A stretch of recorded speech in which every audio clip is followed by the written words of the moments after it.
Buenas tardes, bienvenidos un día más a estas conferencias del Instituto Tecnológico Español y como siempre querría recordar la conferencia anterior que la impartió doña Margarita Pérez Grande y trataba de Tomás Germain, un platero del 18, maestro del Rococó y creo que fue una conferencia interesantísima.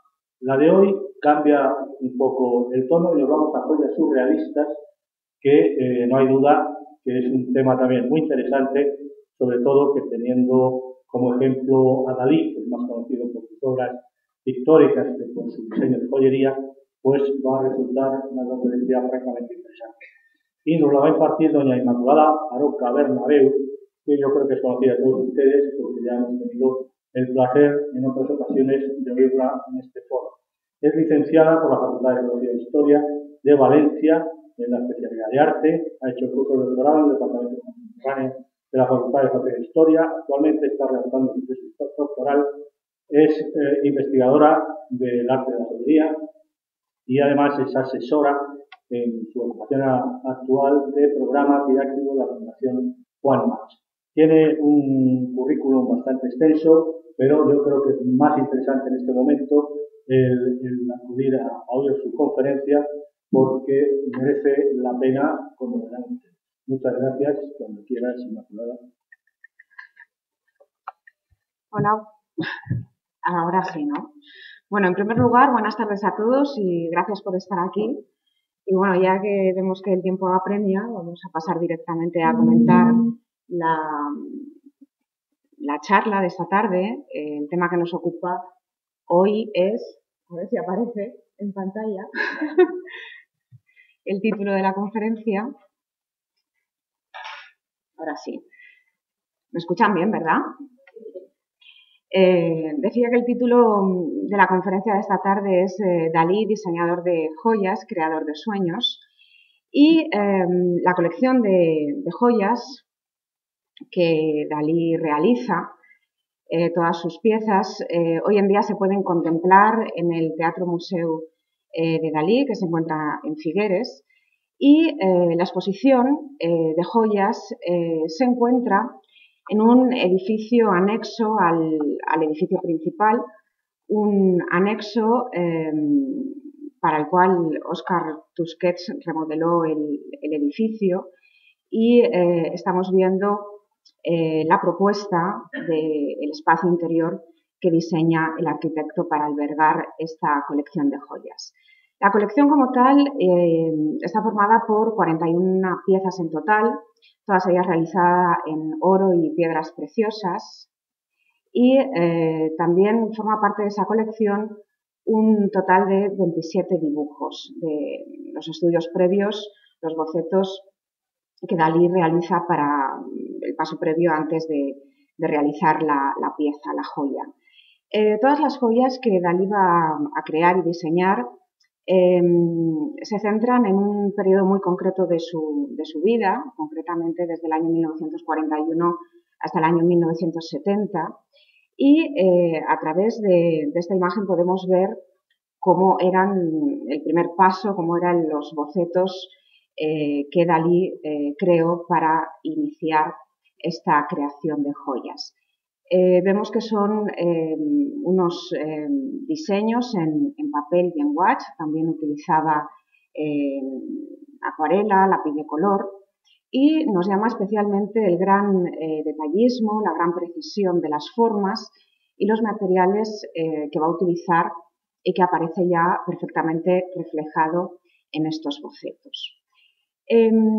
Las joyas que Dalí va a crear podemos considerarlas como unos ejemplares absolutamente únicos por dos razones especialmente. Una razón es porque en estas joyas va a reflejar todo su universo y toda su iconografía surrealista, la va a trasladar, la va a proyectar al diseño de las joyas, con lo cual esto lo convierte en unas piezas únicas, pero también podemos considerar las piezas únicas puesto que Dalí eligió absolutamente todos los materiales, las gemas que van a formar parte de estas piezas, con lo cual esto ya les convierte, como digo, en piezas únicas. Antes de empezar a comentar propiamente los diseños que crea, para comprender un poquito mejor el contexto, tenemos que situarnos a principios del siglo XX, un momento en el que nos encontramos con un panorama artístico en el que las artes menores empiezan a ser reconocidas, empiezan a tener estas artes mal denominadas menores hasta el momento la importancia y la categoría que se merecían. Y esto es debido principalmente a dos estilos artísticos que se van a desarrollar. Me estoy refiriendo al modernismo y al art déco, dos estilos artísticos que podemos considerar como totales en tanto y en cuanto los principios característicos de estos movimientos lo aplican a cualquier manifestación artística, de tal manera que realizan un programa absolutamente cohesionado, estilísticamente aplicado a cualquier manifestación artística. Ello supone el romper las fronteras entre esas mal denominadas artes menores hasta el momento y las artes mayores, se unen y el fin de esta unión es hacer la vida más agradable, embellecer la vida cotidiana. Con lo cual nos encontramos en un momento, a principios del siglo XX, en el que los pintores, los arquitectos, los escultores están interesados en el diseño de joyas, por esta razón. Y vamos a comentar algunas piezas que realizan algunos de los pintores más destacados, como es el caso de George Braque. Y lo primero que tenemos que tener en cuenta es que estos artistas, tanto los pintores como los escultores o los arquitectos, cuando se proponen realizar un diseño de una joya, la van a abordar aplicando los mismos principios que aplican cuando crean otro tipo de pieza. De tal manera que las creaciones que realizan estos artistas aleja de la joya que ellos crean, se aleja del concepto tradicional de la joya, cuyo fin hasta el momento era mostrar el estatus económico de la señora que portaba la joya o también podía ser como complemento de un vestuario en concreto. Estos artistas, cuando realizan piezas, va a destacar especialmente el diseño y el valor artístico que por sí tiene la pieza en sí.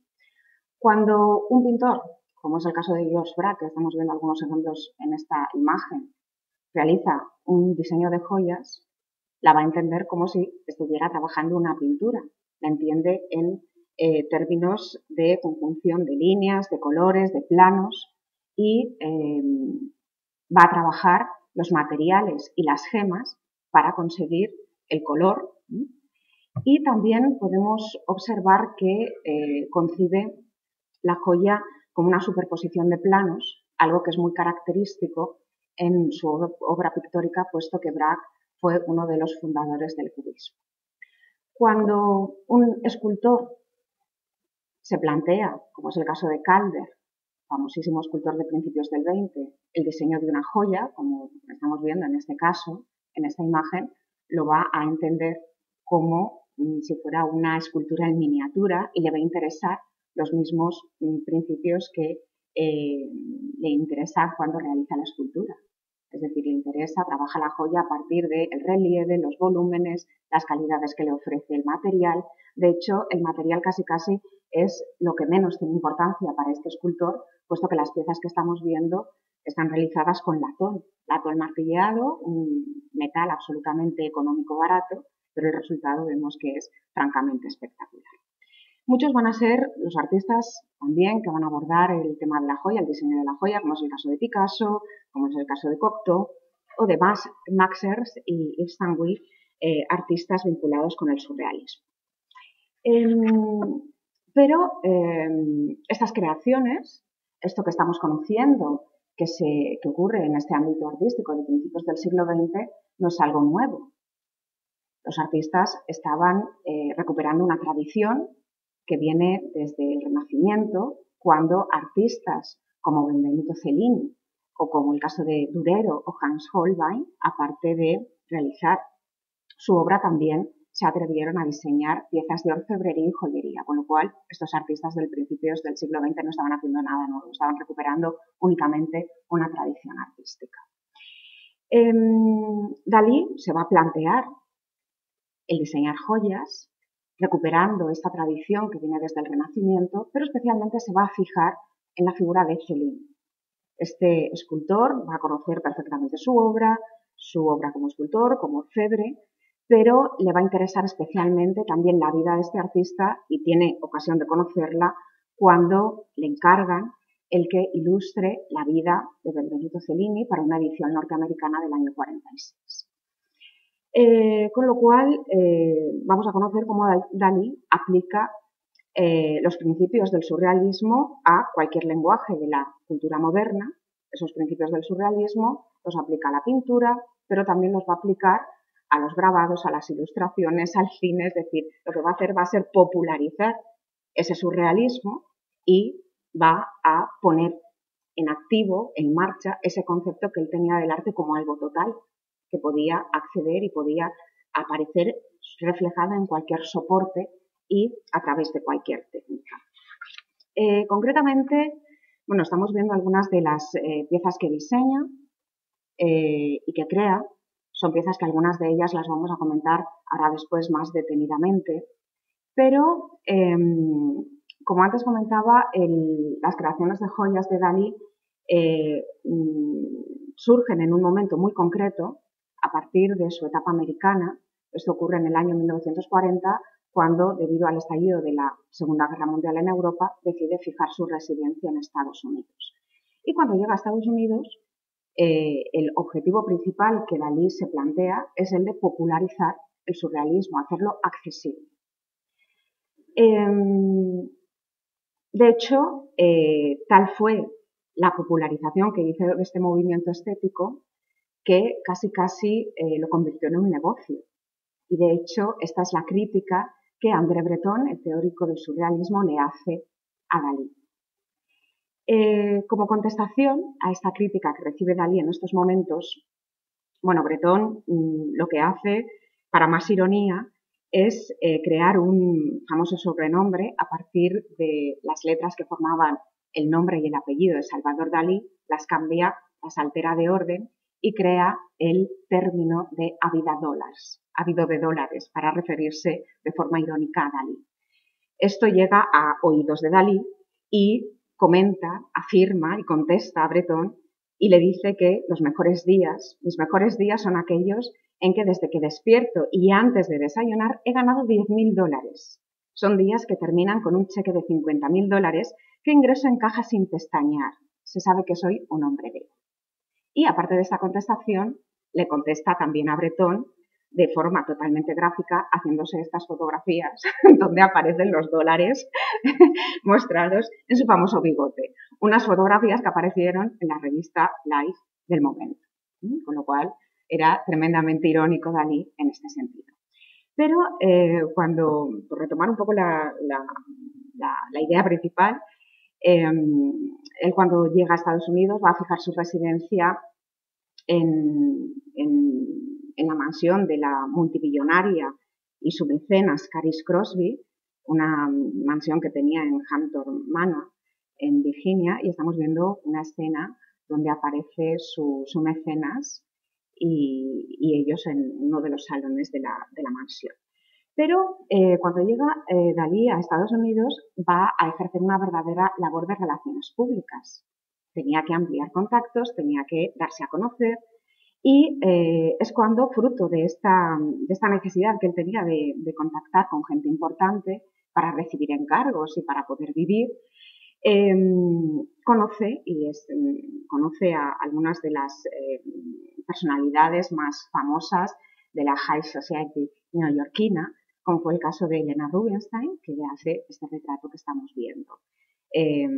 También es el momento en el que va a conocer a Elsa Schiaparelli, una de las diseñadoras de moda surrealistas con la cual Dalí diseñó algunas de las piezas más emblemáticas. Y también es el momento en el que conoce a Coco Chanel, con lo cual vemos que empieza a contactar y relacionarse con gente realmente importante. Fruto de estos contactos, conoce a Fulco di Verdura, Fulco di Verdura era el director del departamento de joyería de Coco Chanel durante muchos años. Él diseña una de las piezas más emblemáticas de la casa Chanel, que la tiene en sus manos en esta fotografía, los famosos brazaletes con la Cruz de Malta. Y va a ser este joyero quien Dalí va a elegir para hacer sus primeras colaboraciones por varias razones. Una de ellas es porque Fulco di Verdura era una persona, un artista ya asentado, tenía muchos contactos, esto le interesaba a Dalí, pero también le transmite todo el conocimiento de las gemas que él carecía de. La primera colaboración, bueno, estamos viendo aquí una imagen donde empieza a realizar algunos de los diseños en la mansión de Caris Crosby, pero las primeras joyas que realiza en colaboración con Fulco di Verdura las expone en la galería Julian Levy en Nueva York y una de las fotografías del montaje de estas piezas aparece publicado en la revista Vogue, como estamos viendo. Podemos comentar, antes que nada, dos ideas que tenemos que tener presentes para entender mejor los diseños de joyas de Dalí. Y es que podemos establecer un estrecho paralelismo entre las joyas y la pintura de Dalí. Es decir, él lo concibe ambas manifestaciones artísticas como compatibles, es algo que puede trabajarse de forma paralela. También vamos a ver cómo el gran detallismo con el que Dalí trabaja en muchas ocasiones sus pinturas, que si recuerdan alguna de ellas, casi parecen fotografías por el gran detallismo, la técnica tan detallada que tiene, esto es algo que también va a aplicar a las joyas. En su producción joyera podemos dividirla en diferentes etapas. Una primera etapa es la surrealista, en la cual va a trasladar todo su mundo y todo su universo propio de la pintura surrealista a las joyas. También vamos a conocer algunos ejemplos que nos remiten a temas histórico-mitológicos, que también son de interés por parte de Dalí. También tenemos que conocer y destacar una etapa mecánica y finalmente su última etapa conocida como mística. En cuanto a la etapa surrealista, una de las primeras piezas que realiza son estos pendientes telefónicos realizados con oro, con diamantes, esmeraldas y rubíes. Y el tema del teléfono aparece ya en sus obras. Una de sus primeras pinturas en la cual aparece este tema es esta obra del año 38, El momento sublime, una obra que tenemos que entenderla como metáfora de las relaciones rotas entre Hitler y el resto de los países europeos. Está a punto de estallar la Segunda Guerra Mundial.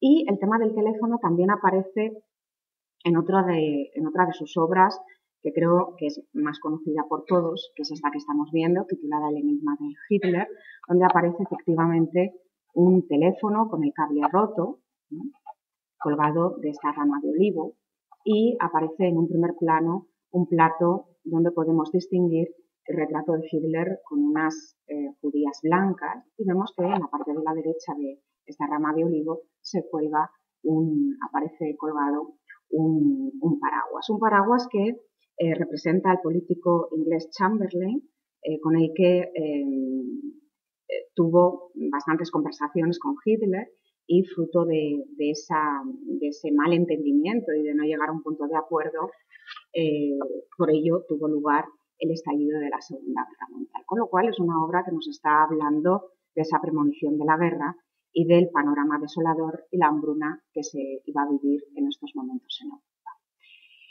Otro de las obras más representativas que crea Dalí es esta, titulada El ojo del tiempo, una obra muy conocida, una obra realizada en esmalte azul, en diamantes. Vemos que en la zona del lagrimal aparece un rubí incorporado. Y el tema del ojo es uno de los temas más trabajados dentro de la iconografía surrealista. El tema del ojo tenemos que entenderlo como una metáfora gráfica, puesto que permite ser como una especie de mirador que nos permite conectar con el mundo exterior, lo hacemos a través del ojo. Es un elemento que también nos sirve para reflejar nuestra esencia, nuestro interior, de ahí la famosa frase que los ojos son el espejo del alma, pero también es el elemento que permite conectar nuestro mundo interior con el exterior.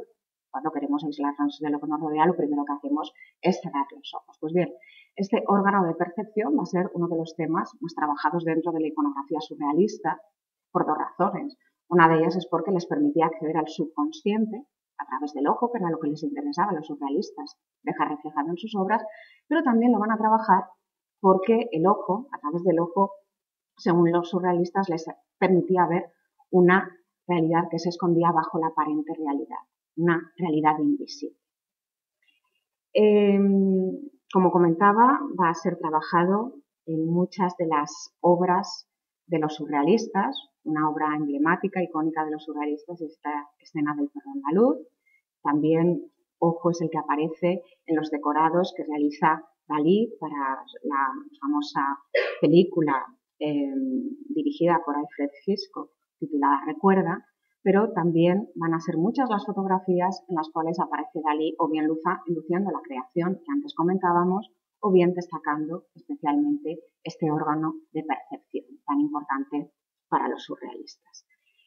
Otro tema va a ser el que vemos reflejado en esta obra, la persistencia de la memoria. En este broche podemos observar un reloj absolutamente blando que cuelga de una rama de olivo, una composición que está directamente tomada del cuadro que precisamente se titula La persistencia de la memoria y podemos verlo identificado en este lado de la composición. Una obra en la cual podemos distinguir un paisaje de Cadaqués, un paisaje muy recurrente en toda la obra de Dalí, va a ser uno de sus temas habituales, y vemos toda una serie de relojes blandos, relojes irreales. El único real que parece es este que tenemos aquí encima de esta plataforma, es un reloj duro, un reloj consistente, nada que ver con la blandura que vemos en el resto de los relojes. Y la razón por la cual Dalí trabaja en estos momentos estos relojes blandos es porque estaba absolutamente obsesionado con el paso del tiempo. Era una obsesión del hombre moderno. Él estaba especialmente interesado por las teorías científicas que trataban el tema del espacio-tiempo, como es la teoría de la relatividad de Einstein, que se desarrolla en estos momentos, y también estaba interesado por el concepto de tiempo, del tiempo que desarrolla Freud en su interpretación de los sueños. Con lo cual, esta obsesión que él tiene por este paso del tiempo y que el hombre tenía que controlar de alguna manera el tiempo, lo representa por estos relojes absolutamente blandos. De hecho, Dalí comentó que el tiempo no es rígido, sino que es todo lo contrario, es algo fluido. Con lo cual, qué mejor manera que representar esta fluidez del tiempo a partir de estos relojes blancos. Otro de los temas es el que hemos representado en esta obra, una obra también muy famosa de Dalí, Labios de rubíes. Unos labios que lo que él quería reflejar en ellos es el tópico trabajado por tantos escritores de identificar los labios de las mujeres que están hechos de rubíes y los dientes de perlas. Esta es una metáfora que durante siglos y siglos ha sido trabajada por los escritores y reflejada en sus obras y es la fuente de inspiración que les sirve para crear esta composición. Por otra parte, también vemos una alteración de la realidad que a los surrealistas les interesaba mucho, algo que es totalmente sensual y blando, como son los labios. En este caso lo vemos trabajado por un surrealista que es algo conseguido con un elemento duro como son los rubíes, pero bueno, esto es algo típico de los surrealistas, el alterar la realidad. El tema de los labios también va a aparecer en otra de sus creaciones. Aquí tenemos el boceto previo a la obra, pero como decía, unos labios que le van a obsesionar absolutamente son los labios de la famosa actriz Mae West. Ella había sido nombrada, junto con Dalí, como los hombres más populares en un momento determinado. Y la fotografía de Mae West en una ocasión aparece publicada en un periódico. Dalí la toma, está hojeando el periódico y empieza a jugar con el rostro de Mae West y compone una obra por todos conocida, que es esta de aquí, en la cual vemos que ha alterado absolutamente el rostro de Mae West, puesto que la convierte en una especie de apartamento donde podemos identificar el cabello de Mae West como las cortinas, los ojos como cuadros, la nariz como una chimenea que aparece al fondo y nos encontramos como sofá los labios. Una obra que ha sido recreada en el Teatro Museo de Figueras y también el tema de los labios le sirvió para crear una línea de muebles como estamos viendo. El tema de las manos, como estamos viendo aquí, llenas de venas, también va a ser representado y trabajado tanto en estos colgantes como en esta caja. Una obra que hace referencia a la creatividad, al futuro, al cambio inevitable, un tema que también aparece en una de sus composiciones surrealistas del año 27. Podemos identificar las manos cortadas llenas de venas en este lado de esta obra. Y vamos a conocer algunas de sus creaciones en las cuales también nos invita a alterar esa realidad que tanto gustaba a los surrealistas. Una de las piezas es este corazón panal de miel, una obra en la cual podemos identificar en el centro del corazón la estructura del panal y vemos cómo de ese corazón cuelga una gota que podemos identificarla con una gota de miel. Una obra de la cual Dalí comentó que siempre hay una gota de dulzura en el corazón de toda mujer. El tema del corazón también aparece trabajado en este otro. Vemos que aparece resquebrajado, abierto un corazón donde nos encontramos con la textura del interior de esta fruta, de la granada. Pero unas obras que también nos proponen una alteración de la realidad es esta sortija corsé. Una sortija para la cual comentó Dalí que lo que quería representar en ella era el símbolo de la angustia de toda mujer, de todo el sacrificio que tiene que hacer para siempre mostrarse bella. Y una creación absolutamente desconcertante es esta sortija que él denomina lenta. Vemos que podemos identificar en la parte superior la concha de un caracol, pero una sortija puede ser muchas cosas. Puede ser grande, pequeña, bonita, fea, pero lenta. Pues bueno, este es un buen ejemplo de cómo los surrealistas son capaces de unir conceptos absolutamente que a nosotros nos pueden parecer incompatibles, pues ellos son capaces de compatibilizarlos. Aquí estamos viendo los dibujos preparatorios de la sortija corsé y de la sortija lenta y una composición en la cual vemos la mano venosa, los labios de rubíes, el ojo del tiempo y la sortija corsé. Otra de las aportaciones que Dalí va a hacer al surrealismo va a ser el desarrollo de la teoría de la paranoia crítica, es decir, de la misma manera que una persona cuando sufre una paranoia percibe una realidad distinta a la que existe, puesto que la realidad la deforma en función de esa obsesión que padece, esta idea aplicada a las obras de arte son las imágenes dobles. Estamos viendo una obra creada por Dalí del año 38, titulada El enigma sin fin, donde aparece una gran cantidad de imágenes dobles. Imágenes dobles que vamos a ir descubriendo poco a poco. En ese lado de la composición pueden identificar un pensador. Tenemos la cabeza, el hombro, el torso del pensador y cómo su brazo derecho está flexionado y está apoyando su mano. ¿Lo ven, verdad? Sí. También podemos identificar la figura de un galgo. Estaríamos viendo la cabeza, el cuello, las patas delanteras, el lomo, el cuerpo y las patas traseras. También podemos identificar en este lado de aquí una especie de frutero. En este lado de aquí sería la copa, en la parte de arriba las frutas, una mandolina vista desde la parte trasera. Pero también en este lado de aquí pueden identificar un rostro, la frente, los ojos, la nariz y los labios. Y en este lado de aquí de la composición pueden identificar una mujer vista desde atrás, por atrás, sentada. Pueden identificar la cabeza, el cuerpo y la falda. Bien, esta idea de las imágenes dobles también las va a aplicar a las joyas, al diseño de joyas. Es algo que podemos observar en esta obra titulada El árbol de la vida, en la cual podemos identificar un rostro en los elementos colgantes de este collar, pero también en esta obra titulada Tristana e Isolda, inspirada en esa leyenda medieval de ese amor imposible, de origen celta, la leyenda, en la cual podemos identificar el rostro de los protagonistas y cómo en el hueco de sus rostros podemos identificar ese cáliz lleno de cáliz o copa, lleno de vida. El tema de Tristán y Isolda también va a ser trabajado en la decoración que a él le encargan para el ballet con el mismo nombre, pero ese mismo tema que antes veíamos en esta composición de Dalí es algo que recoge el Schiaparelli en el diseño de este vestido. En este caso podemos identificar los dos rostros encarados y cómo el hueco que queda en el centro le sirve a ella para componer, en este caso, un florero. Una pieza muy singular es esta titulada Estrella de Mar, del año 50. Es un broche que es una proeza técnica, puesto que permite la movilidad.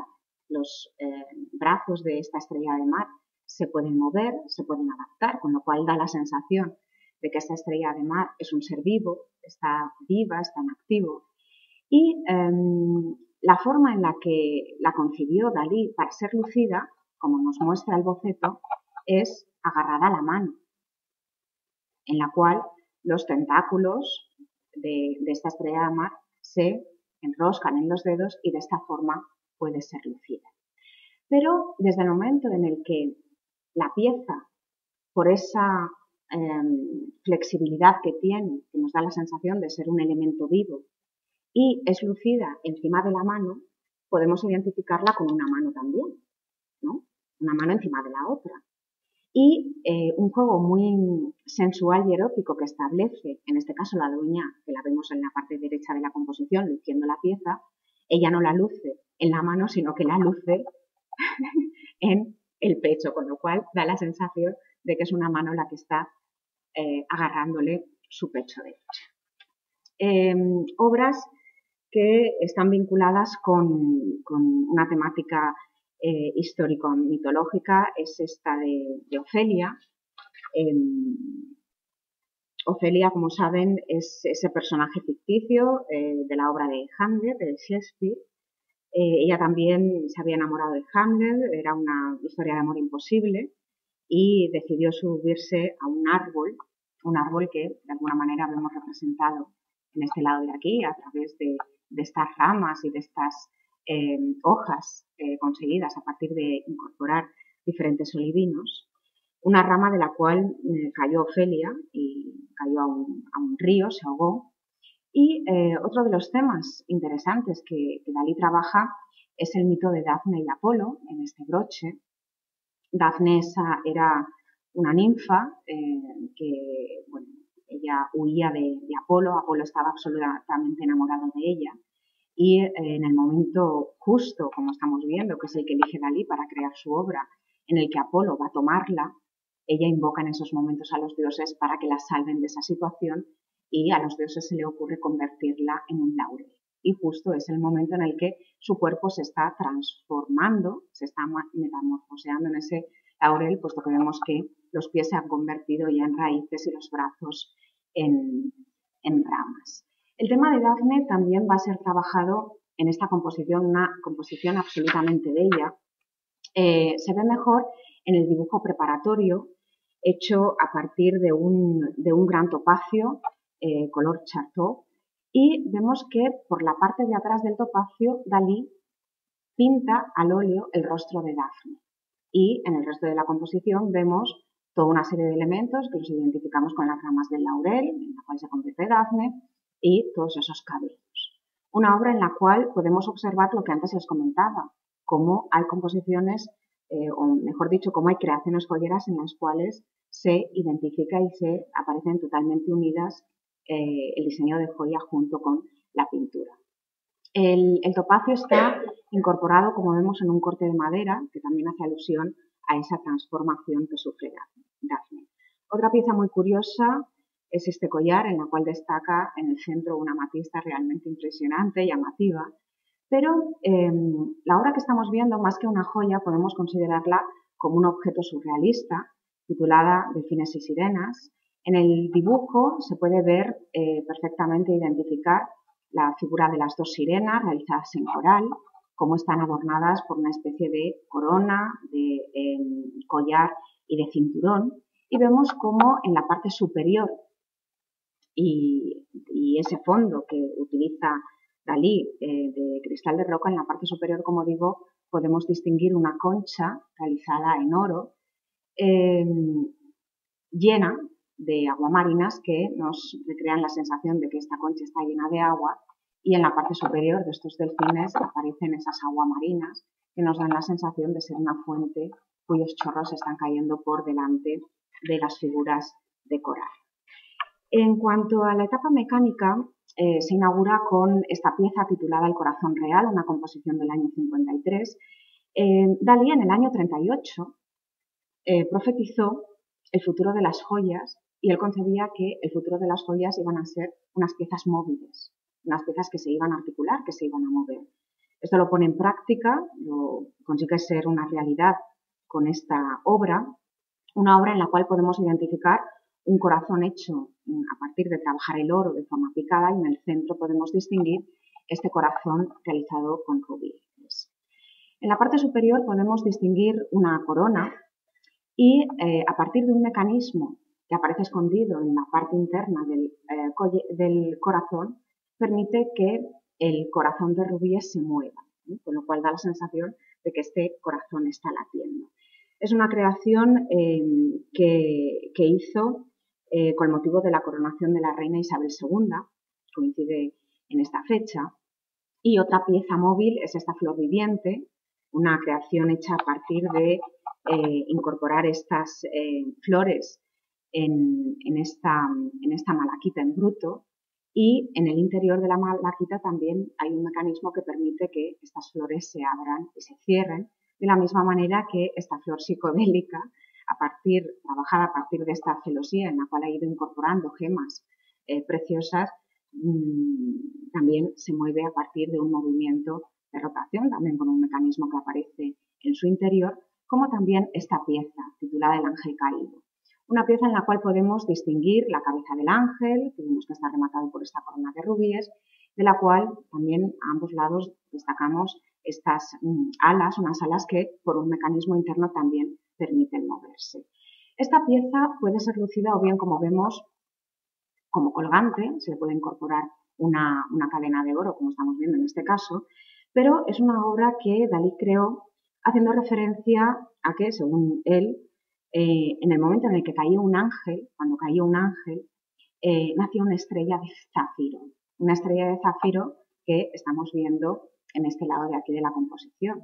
Vemos que el ángel ha caído contra la roca que estamos viendo, y fruto de ese golpe surge esta estrella realizada con un zafiro espectacular, de la cual podemos identificar los rayos alrededor. También pieza móvil es este cáliz de la vida, que las mariposas se pueden mover, como también esta pieza titulada La paz sea con vosotros, una pieza en la cual podemos distinguir toda una serie de, es como una especie de laberinto, una retícula, y en la parte central podemos distinguir esta hornacina, donde nos llama la atención el citrino que aparece a modo de puerta, una pieza que, una parte, quiero decir, este tabernáculo que se abre, y cuando se abre aparece esta imagen realizada al óleo por Dalí, complementada, como vemos, por esa corona realizada con diamantes y con platino. En los años 50, Dalí va a iniciar una nueva etapa, se conoce como su etapa mística. Va a tener un momento bastante especial, puesto que por una parte vive una religiosidad a nivel muy efervescente. Él escribe su manifiesto místico, se casa por la iglesia, visita al Papa, con lo cual tiene una etapa, como digo, de una gran vivencia espiritual y religiosa, pero es un momento en el que también está especialmente interesado por el origen del mundo. Es el momento en el que se desarrolla la teoría del Big Bang. Es el momento también en el que estalla la bomba atómica, y él estaba absolutamente obsesionado por esta idea de que toda la materia estaba compuesta por minúsculas partículas elementales, por átomos. En el fondo era ver una realidad, la del átomo, debajo de la realidad aparente, no era nada nuevo para él en este sentido. Y realiza una especie de fusión entre la religiosidad, el tema nuclear, vuelve su mirada hacia obras del pasado y las realiza en nuevas versiones como la que estamos viendo aquí. La Madonna de Rafael, a máxima velocidad, desintegrada toda la imagen a partir de esos átomos.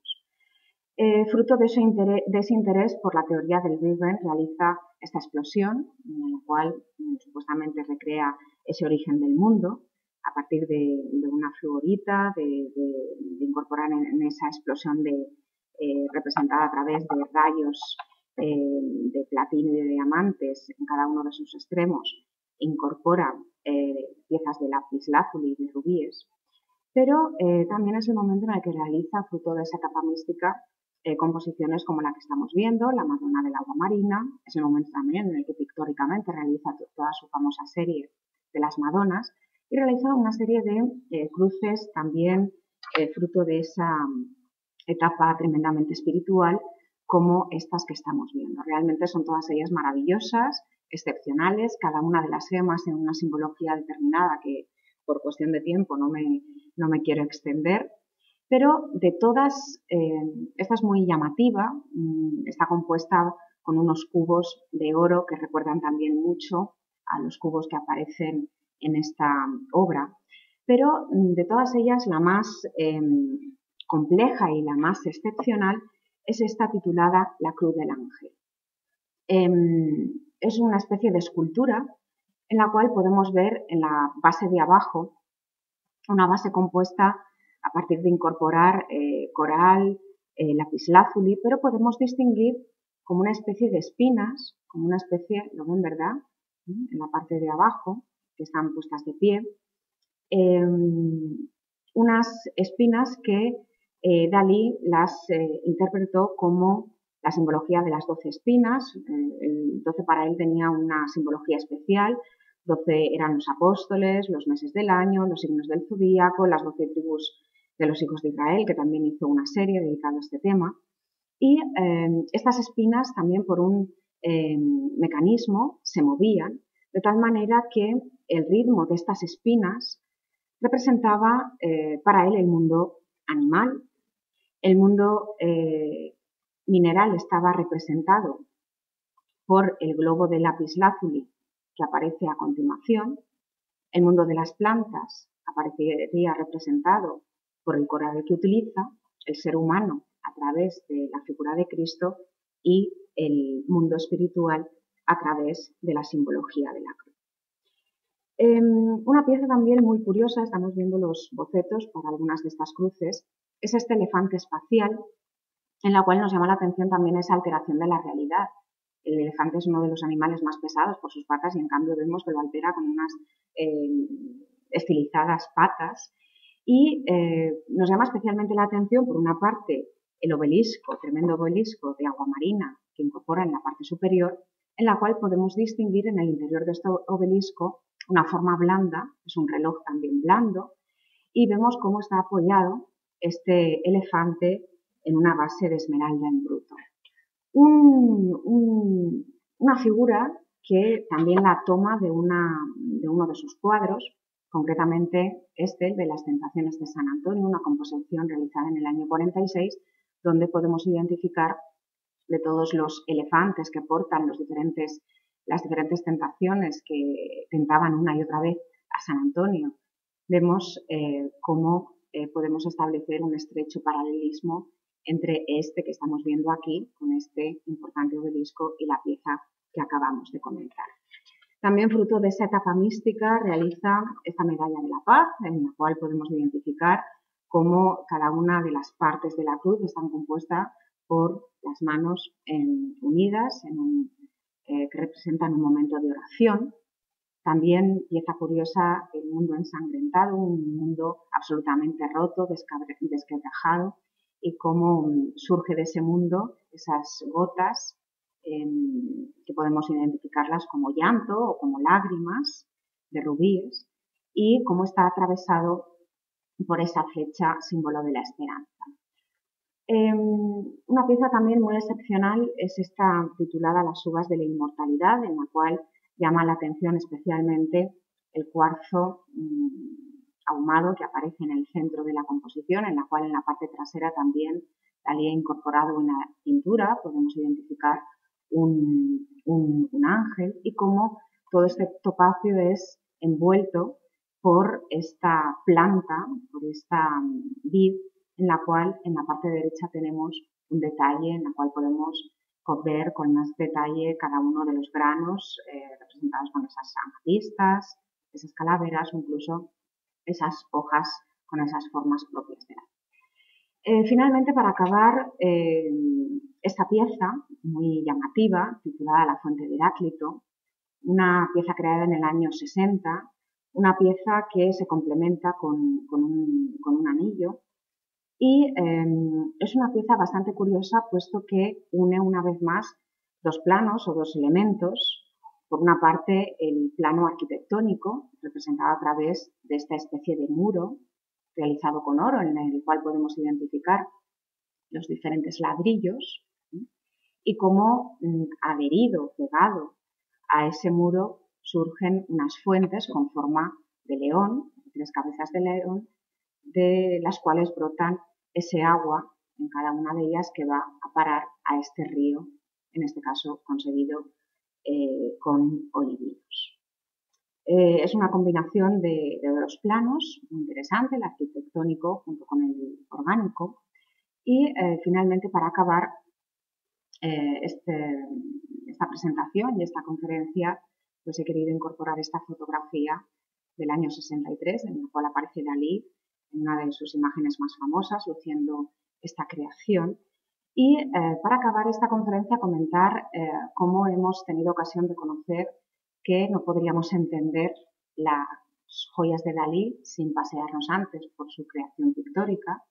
Es algo que permanece absolutamente unido, refleja absolutamente todo su universo y toda su iconografía surrealista en cualquier ámbito artístico que crea, sea decoraciones para el cine, sean las joyas, sea la pintura, los grabados, las ilustraciones. Es decir, en este sentido sí que consiguió su objetivo, popularizar el surrealismo, aunque le costó sus críticas, como hemos tenido ocasión de conocer. Él comentó, en referencia a sus joyas, lo siguiente. Las joyas y los objetos de arte no se destinaron para descansar en animadas cajas fuertes. Sin audiencia, sin la presencia de espectadores, estas joyas no realizarían la función para la cual fueron creadas. El contemplador es así el artista final. Su mirada, su corazón, su mente son los que les dan a estas joyas la vida. Espero que esta tarde todos ustedes también hayan dado vida a todas estas joyas de Dalí. Muchas gracias y buenas tardes.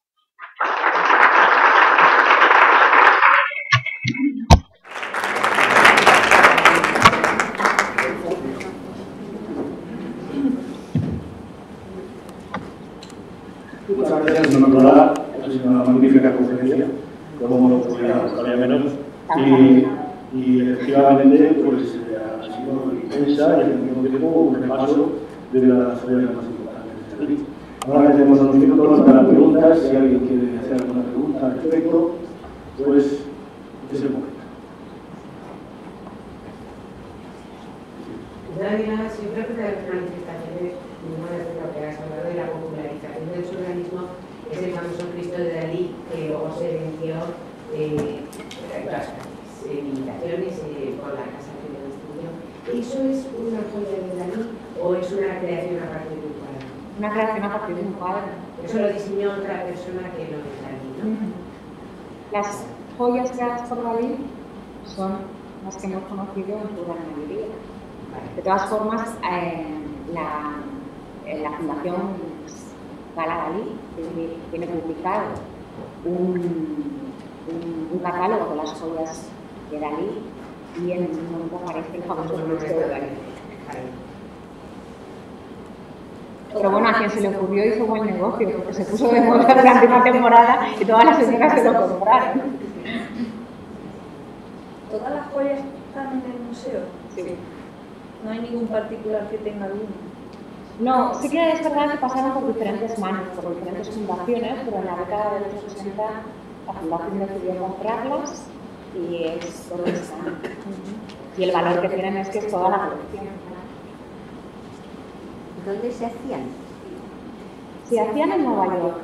Estaba a cargo, él realizaba los bocetos, luego la realizaba un orfebre de origen argentino llamado Carlos Alemán, que era el que supervisaba el proceso de creación, pero también esa supervisión estaba bajo Dalí.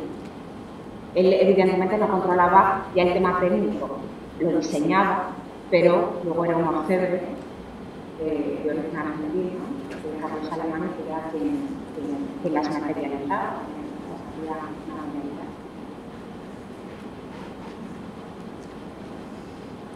¿Alguna pregunta más? Bueno, pues gracias nuevamente.